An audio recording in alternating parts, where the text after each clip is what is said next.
Samantala mga kabrigada, ilan daw ho mga tripulanteng inatake ng Houthi nakabalik na raw ho rito sa Pilipinas. Brigada Sheila Matibag, i-brigada mo! Brigada Live Report.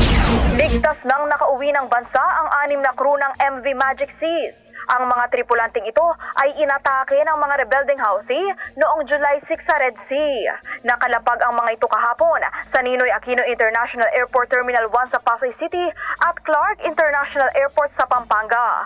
Sinalubong sila ng Department of Migrant Workers, Overseas Workers Welfare Administration, Department of Social Welfare and Development at MIA Medical Team.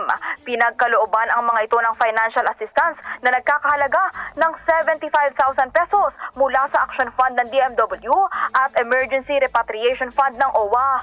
May ibinigay ring 10,000 pesos ang DSWD at sumailalim din ang mga seafarers ng check-up. In the heart of changing lives, ako si Brigada Sheila Matibag ng 105.1 Brigada News FM Manila. The Music and News Authority. Rapido, Brigada Balita Nationwide. Ang bahaging ito ay hatid sa atin ng Fast Relax. Tanggal ang sakit, ora mismo.